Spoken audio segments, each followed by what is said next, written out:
Hello, Abram Gonzalez here, back for more of this local SEO training tutorial that I'm taking you through over the shoulder with our client SideClick Design. And so in today's video, I want to take you through a very basic website conversion checklist. So before we go in and we start making a bunch of changes to the website, we want to know what we need to do from an aesthetic point of view and a structural point of view to make sure that this website is set up the correct way so that when we start bringing more traffic to it, that traffic and those new visitors actually convert into prospects and customers. Because if you have a website that doesn't do a good job of hitting some of these elements I'm going to share with you in today's video, then there's really no point in sending traffic to it, whether it's SEO traffic from Google or the other search engines, or paid traffic from Facebook or some other source. Okay, so I want to take you through over the shoulder on the SideClick website and take you through this website conversion checklist. So I have a very simple version that's right here.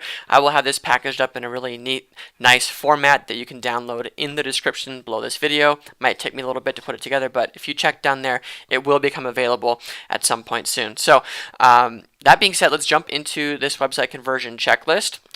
As you can see on my screen, I'm just here at Google. What I want to do is I'm going to go to side.click, and I'm going to take you through here the way I would just audit any kind of website that I might have to work on.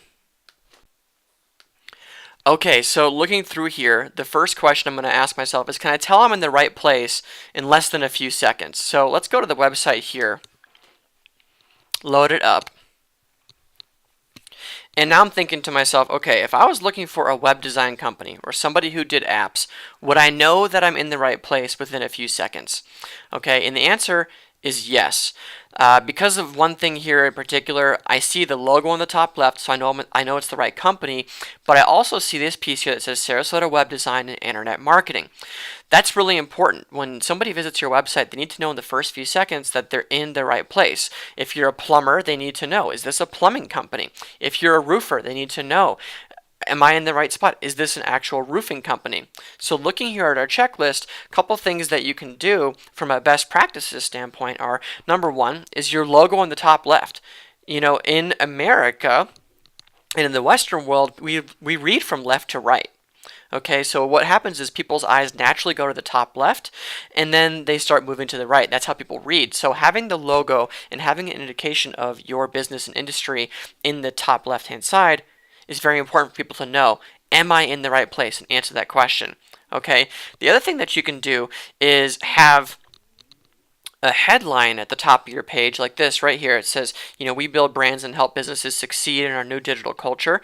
I would consider this to be an example of a headline as well. Business owners want an experienced web designer who can capture customers and increase online revenue. So it's like we already know it's web design.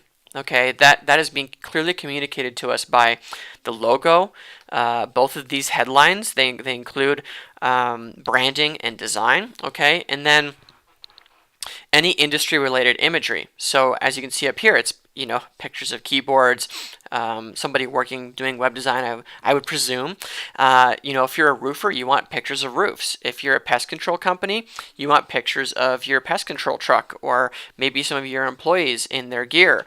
Okay, you want imagery that helps people understand they're in the right place. Okay, so I would say that this scores well in this category. I know that I am in the right place right away, so I wouldn't necessarily change anything here. Okay, the second thing that you want to ask yourself is, okay, is the contact info easy to find? Do I have to leave the home page to find it? Okay, so one of the things you have to remember is that customers and consumers these days, if they're looking for your stuff on their mobile phone a lot. So if you have to make people click to different pages to find the information, you might lose them along the way. Okay, it's just people get really impatient, you're going to lose them. However, if you do something like this, where you have this up here, like you can see that Tony's got, Monday through Sunday, you can reach him at this number. Okay, it's easily available. I don't have to go to the contact page to contact him in order to reach out. And even better is, I bet if I open this up on mobile and I click on this, I could click to call him. So I could just tap on my phone and I can easily call him right away. So this is great. I think this is perfect. This scores really, really well. This is something that people do incorrectly a lot. if you're on WordPress, one of the things that you can do is you can add the click to call plugin and put that into your navigation menu here at the top, and that'll allow you to do what Tony did here. Okay, and then also, what you want to do is you want, like Tony has done here, you want to make sure that you have this phone number in the top left or the top right. Top right is usually a good place for phone number that people look. So putting that there is going to help tremendously with getting people to actually call you when they visit your website. Okay, so really good stuff here so far. Let's keep moving through this. Navigation. This is a big one. So people come to your website and they're looking, so once they know they're in the right place, they're looking for specific information in order to qualify you as somebody that they want to connect with and then find out more about your products and services. Okay, so they are looking for information now to help them make a decision about whether or not they want to contact you. So a couple things that people will be looking for I have here in this checklist in the navigation bar are services, an About Us section, a contact section, a testimonial section or a gallery, FAQs, pricing, and service areas. So service areas, it depends. A lot of companies that don't have a brick and mortar location, they'll have a service areas. They might serve a couple different towns. So having service areas is important for those businesses. Having that available either on the home page or in its own section can help answer that question for people. You might even just roll that part into the FAQ section. Okay, but a couple here that are really important. Services, of course, they want to know, the customer wants to know, do you do the things that I want you to do? So for example, if you think about an acupuncturist, maybe you're wanting to know if this acupuncturist also does herbs, creates tinctures and things like that, and do they also do cupping, or do they do any other types of services? Okay, if you're a spa, there's a lot of different services that you offer, so you want to make sure that you have all these things listed out under a services tab. An About section, I'll talk more about this in a minute, but this is a highly underrated way for you to outperform your competition and connect more deeply with your customers. If you don't have an About section about your business and about you, then you're really missing out. I'll talk about that more in a minute. Contact is very obvious. If people can't find a way to contact you easily, like we talked about just a couple minutes ago, that's a big problem. Testimonials and gallery, this is really, really great, especially if you're a service like a pressure washing company where you can show people what your work was like through the process. Here for SideClick, there's, I think if you look here at the View Our Work, this is an example of his gallery. A prospective customer can look here and say, do I like what I see here? Okay, yes, I'm going to contact him. That's a great way for your site to do this selling for you because you're not there. FAQs come up in a lot of different industries. If there's things that people are constantly asking you on the phone when they're calling you for quotes and things like that, just put it in the FAQs. If somebody emails you and they have the question, just direct them to the FAQs. If you want to take it a step further, record videos for some of these FAQs and also put them on that page. Okay, and then pricing, depending on your business model, you might have standard pricing, you might not. If you have standard pricing, put that on a pricing page.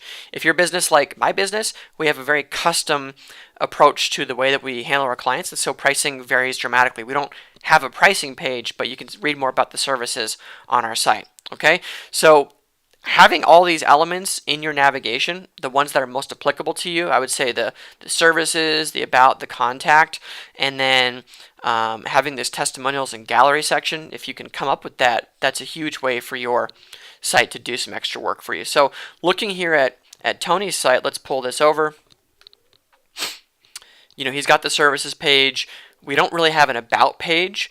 I think that's because if you scroll down, the about section is sort of right here, but I'd like to see him build on that, so we're gonna have him do that. An FAQ section, I think that would be good too. And then I don't know if pricing is totally appropriate. I think he mentions it somewhere here on his site, maybe under View Our Work or Services. Let's just take a look really quick. Okay, so this is good, right? Web design starts at $3,000. So I think that's good to have here because then he can build off of that, but at least he sets the expectation that a client coming to him knows that they should at least be prepared with that. Okay, and I think we covered the rest of that pretty good. So the next question that you want to ask yourself is my CTA, my call to action, above the fold? Is it easy? Is it obvious and easy to see / find? So let's go back to the home page. Okay. So what does it mean above the fold? Above the fold means everything that's here on this front page without having to scroll down. Okay, that's what's considered above the fold. And this is really important because if you have this information that we're talking about during this video above the fold, then people can just at a glance find everything they need in a couple of seconds and not have to dig around the site, and it's going to increase your conversions dramatically. So in answering this question, is my call to action above the fold? What you want to have is one of two things, or both, if it makes sense. You want to have like a button or the call now or something that describes maybe if you have a special offer, or if you want to give somebody an estimate or a quote. Depending on your industry, it can vary a lot what you put here, but if you look at, for instance, my site, I'll show you here. This is a good example. Okay. Here at the top, you can see that the call to action, if my website loads anytime this century, okay, if you look here, the call to action is very obvious. You click here to get a free website evaluation. Okay, very, very straightforward, easy to do. What I would suggest that Tony does is he creates some kind of call to action here that's like, contact us for a free website evaluation. Or I would do something like I'm doing right now. Tony could actually offer a free conversion analysis, just like we're doing right here for a prospective customer, and have that be something that somebody can click on, submit some information into, and then he can do that analysis for them, and that opens up the conversation to actually do some work. So that's something that I would change on this site. Is I would create this call to action above the fold, easy to find, that people can click on it and they can get access to it. They can look for it. I'll just show you my website. If you click here, it takes you to a page where somebody can just put their URL in here, okay, and then they can get a really fast website evaluation. Okay, so Tony could do the same thing for his site. Obviously, it won't be automated like mine, but it can be useful. Okay, and then if you don't have that, sometimes you're not like a locally based service, you want some kind of free giveaway. So somebody gives you your email address and they get something in exchange. Maybe it's a free video course like you're watching right now. Could be something else. Okay, so that's what I would do for this. Last few things here on the checklist: the social proof and trust badges. Okay, this is, I think, a really important one, especially if you're in one of the contracting type businesses. Okay, people want to know that your business can be trusted. So people are looking for a proof of association. So like I know there's a National Roofing Association, there's one for plumbers too. There's a bunch of different trades that have associations. So if you're a part of those, you want to take the little badge that they give you and put that on your site. Maybe you put that down in the footer somewhere. Okay, if you're a member of the Better Business Bureau, put that on your page too. If you have any kind of accreditations or education that would help people understand that you're the expert and the go-to person in this field, you want to put that here as well. Okay, so when we look here at Tony's site, we don't see anything here right away, but I imagine he has some kind of accreditations, or maybe he's done some kind of certifications with Google or something like that he could add to his site to demonstrate more of that authority. Okay, and then the other thing that you can do that's really powerful is having these testimonials and reviews on that front page. And so Tony actually did a good job of that here. If you look, there's already 2 testimonials here.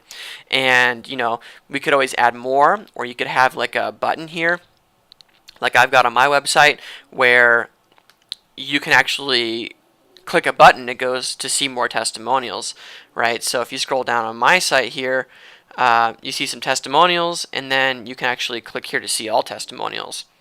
That's something that I would like to see here on Tony's site as well, is build that testimonials tab out and then be able to build on this by allowing people to click over and see more testimonials. Or, like I mentioned earlier, if you have good before and afters for your business, then create a gallery, okay, and build off of that. So that's what we call social proof and trust badges, are those elements there.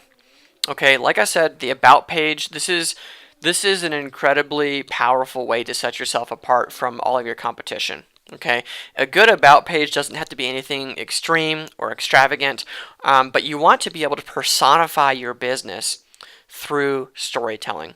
Okay, what that really means is that people do business with people more than people do business with businesses. If they can connect with you as the owner, you go from being this generic company, or in Tony's case, just any other web design company, you go to being that company that they really want to connect with because of what you share about yourself and your story and what makes you the expert. They want to connect with you. So, like for example, this is we're going to build on this on Tony's site here. We're going to create an about page that shares just a really short story about him, his upbringing, whatever seems relevant to his business. So, in light of that, I'll show you an example from my website. Okay, this is my about page. So I'm just answering the question why we're passionate about search engine optimization. And I told the story about how if I would have known this stuff back when my family owned a dry cleaning business, pretty sure we would have saved the business because all the other marketing stuff that we did wasn't working.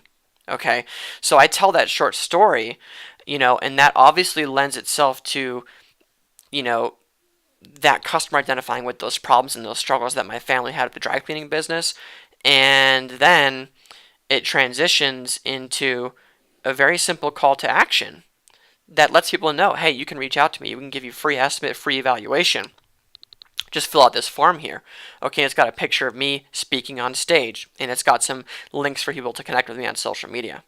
Okay, so using a very short story in your photo can be a very powerful way for people to connect with you as the person and identify more closely with you than they would just any other generic site in your niche, right? So like I said, you can add a picture of you, a picture or two. If you've got family, family is a huge deal when it comes to small business and people relating to a family-owned business.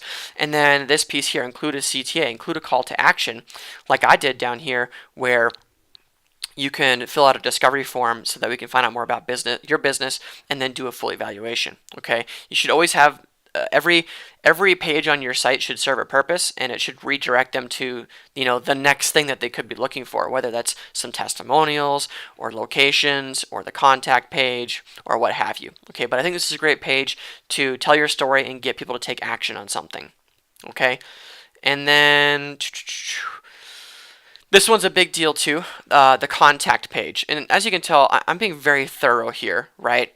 And we're really getting into the nitty gritty here because all of these things are important and they all work together. So the more of these that you can have on your side, the better it's going to be for you. So this is about the contact page. Let's go click over and check on Tony's contact page. Okay. Let's see what's going on here. So actually, I love this. I love this. I might actually steal this. So on Tony's contact page, you've got these testimonials. That's pretty sexy. So people are thinking about contacting you, and they're further encouraged to contact you because of these testimonials they're seeing. So let's look at the checklist here, and we'll compare it to what Tony's got.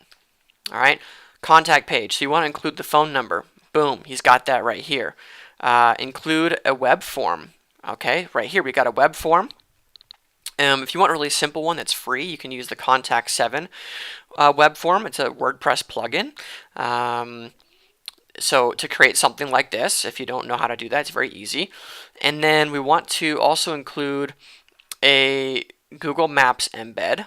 Okay, so this is actually pretty good. What Tony's done here is he's actually extended this page beyond the contact form, where he's sort of further qualifying his services for people to look at, and then they can view his work. I wouldn't say that's a bad thing in any way, shape, or form. The only thing is it might distract a little bit from the objective, which is for somebody to contact you. So I would actually substitute this stuff out and follow the best practices that we have right here. So you want to embed the Google Maps address that you have for your business, and then you want to also include your address and driving directions if it's applicable. So if you meet people at that location, you want to put that there. If you're just doing business out of your house, you might not want to put that there because you don't want people showing up at your house, right? Okay, sorry about that. I had to let the dog out and pause the video really quick, but that pretty much sums up the contact page. I do like, again, what Tony did here by putting these testimonials. That is amazing. And then the other thing that I'm just going to make a side note that Tony's done here that's really powerful is he's got this this chat form that people can use. Okay, I got a chat form on my site and as well, and even if I'm not or one of my employees is not managing the chat, people still leave messages there, and we're able to get back to them and close deals that way. So it's really great. Sometimes people don't want to email you, they don't want to call you, they just want to chat you. So that's a great way to pick up those extra people. Okay. Last piece here, dun, dun, dun, is the footer. Okay, so we want to look at the footer of Tony's website here. So let's go back to the home page. Okay, and let's see what the footer looks like. All right, so we scroll down here. Oh, looks like there's a little bug on my side. Okay, so the site right now does not have a footer. That's not a bad thing, but because what he's got here, I think, does the job of what we want a footer to do, which is down here, somebody gets to the bottom of the page. What do you want them to do? Well, you want them to either check out more of your work, answer some more questions, check out the features and pricing, or contact you for more information. So this works. The other thing that you can do, and what you can keep in mind that you can do for your website in your footer, is to just give people more access, another chance to click on some of these other things. So you want to put important navigation items in your footer. So if that's your FAQs and your gallery, things like that, put those in there. You want to include links to your different social media sites, because you want people to be able to connect to you in these other places. If you have a blog on your website, that's a good spot to put your recent blog posts, and then any other important resources. Okay, so the thing that we keep in mind with a footer is that as you scroll through a page and you get to the bottom, if your website is longer, his home page is actually pretty short. If your page is long, like mine is actually long, in some ways it might be ridiculously long. Okay, by the time people get down to the bottom, you want them to see, information again about your business. Okay, so this is the footer at my site. It's got the Google map, it's got our address and phone number, it's got social media stuff, and then it's got the same navigation links there at the top. They're down here at the bottom. So that way your prospect doesn't have to scroll all the way back up just to get that information. They can find it in the bottom. Okay, so the big point is that people can take further action if they get to the bottom. And as you can see on Tony's page, he did something really great here. It's subtle, but it's important, and there's calls to action at the very end. Okay, the main call to action is at the top to call him, basically, and we're going to improve some of this. But at the bottom, there's requests for more work, okay, or to contact him. So that was a lot of stuff, right? I just want to make sure to make things in depth as possible. These are the main parts of a website conversion checklist. These are the things that when you put them all together and you do them in the ways that I described here, create an overall effect that leads to higher conversion. That means more visitors actually contacting you for service, for quotes, estimates, whatever it is, okay, and that you are maximizing the actual traffic that's coming to your website as a result of this. Some of these pieces may seem like they're not a big deal, but all of them together are a big deal. So implement these on your site, and I promise you that you will see a major improvement in the number of people that contact you than you did before. Okay, just this one change can sometimes double somebody's business through their website. Double, triple, sometimes even more than that. Okay, so that's it for this video. Make sure you watch the other ones if you haven't already, and then I'll catch you in the next one. Thanks for watching my video. If you got some value out of it, give it a thumbs up. Comment below if you have any questions. I'll do my best to answer them as quick as possible. And then click that subscribe button if you want to get updates for all of our new upcoming content they're publishing every single day. I'll see you on the next video.